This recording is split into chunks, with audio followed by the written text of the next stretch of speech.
So without Justyn Ross, how good is Clemson? And also a bit about Dabo Swinney. And all that's coming up after the bumper. Don't be cornering me. Hold up. Time. You gotta help me with that corner shit. What's up, kinfolk? It's RJ Young. I am not on a step mill. Consider hitting the like and subscribe button because I upload a video every single day. So it's college football related, sports related, we have a good time. And today, we need to talk about some news that dropped late yesterday, which is that Justyn Ross will miss the 2020 season with a spinal injury. The way that this was explained by Dabo Swinney at the press conference is Justyn Ross was diagnosed with a birth defect in his spine that he was only made aware of during spring practices before the pandemic when he thought he had a stinger. Doctors checked him out. Come to find out, it was more than that. So the technical term for what he has is, and I want to make sure that I get this right. Look, the way that Swinney says that this is going to go down, he'll have surgery and then he'll have to make a decision about whether or not he can even play football come January or whether or not he wants to go into the NFL draft. And with this sort of an injury, I'm not sure that he's the first round draft pick that many of us thought he would be because he ain't a quarterback and he ain't Tua Tagovailoa. That said, 66 catches for 865 yards last year as the number 2 receiver behind T. Higgins, and I really liked Clemson going into the season with the triple threat that was Trevor Lawrence, Travis Etienne, and of course, Justyn Ross. Now it's about wide receiver depth at Clemson, for which they're okay. But more than that, I wonder what this means for how Trevor Lawrence develops in this all pivotal year for him that is about him going number 1 in the NFL draft and what he's going to be throwing to, who he's going to be throwing to. They're going to be okay because T. Higgins, Justyn Ross, but also DeAndre Hopkins, Mike Williams, Sammy Watkins Jr., they've been just pulling wide receivers out for some time over there. And Dabo Swinney is a wide receiver coach of sorts. Well, not of sorts. So he was a wide receiver coach at Clemson before he took the job as the interim and then eventually head coach. And Clemson is coming off of a run where they have won 29 of their last 30 games, and they've only lost 2 conference games in the past 5 years while winning 5 ACC championships and 2 national titles and basically rent a room in the national final game. Now, on top of all of this, we have the news of what the running back situation might look across the board, where I think we're going to be in a really cool year for running backs. Chuba Hubbard, Trey Sermon, Kennedy Brooks among them, but also Travis Etienne for me is at the top of the list of the most dynamic tailbacks that might be playing football today, along with CJ Verdell at Oregon, and I'm sure that there are a couple of that I am not mentioning right now that deserve to be mentioned. That said, I'm more concerned about what Dabo Swinney had to say in response to George Floyd. And I know for some of you, you can stop listening now. The issue that I have with what Dabo Swinney said is that it only works if you're white. Okay? I'm going to read his full quote here and then tell you why this is wrong. Okay? I'm glad I don't have social media.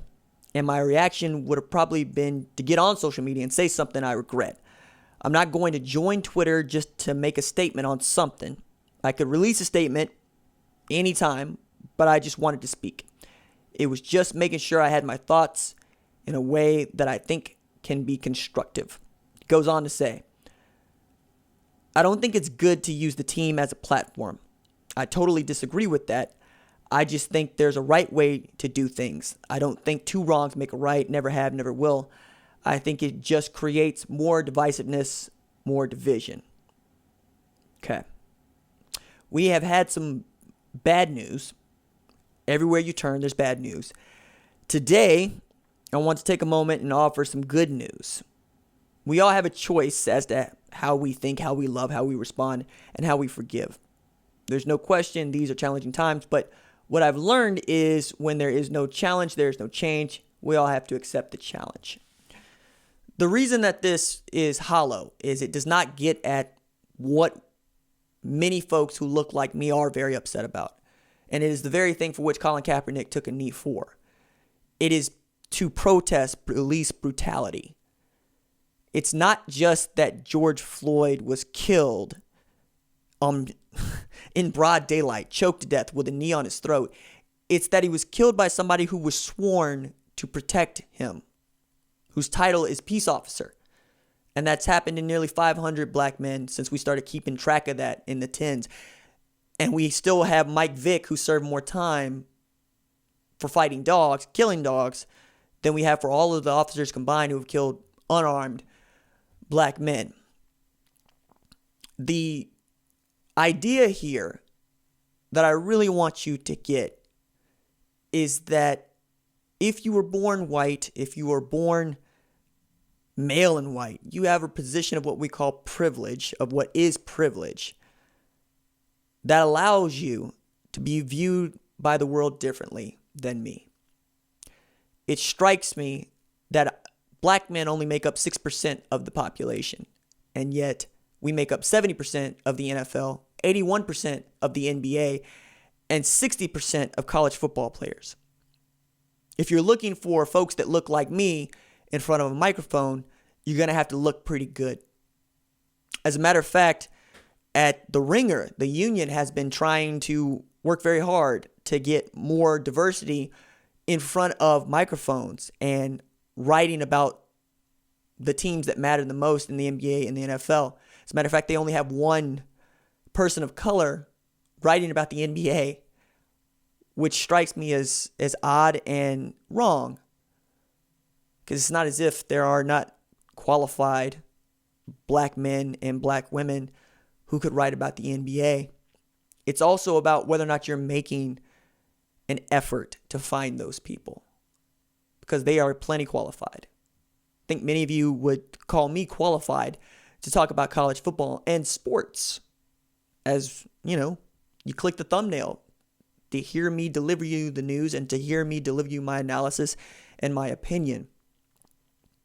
But I submit to you, I am here in large part because I am black. Because the traditional roads were not always open to me. Even as I graduated from the University of Tulsa and I had a master's from the University of Oklahoma. And all I wanted to do was write about sports. And I ended up here because I had to work harder at other places where I just didn't get an opportunity. Now, I'm not trying to make this about me. I am trying to make this about why people are upset and why you've seen protest. It's because we also fear what we shouldn't have to. We fear the police. Amy Cooper called the police on Christian Cooper because she expected the police to take her side when he said, please put your dog on a leash in a public park. If you don't understand, I can't make you understand. I can't make you care any more than I can make Dabo Swinney care. But to choose to care, to choose to understand, to choose to listen is exactly what I'm asking you to do. It's difficult. It's hard. You won't understand every step of the way. But we'll be better for it. We'll be better for that. I love you. Deuces.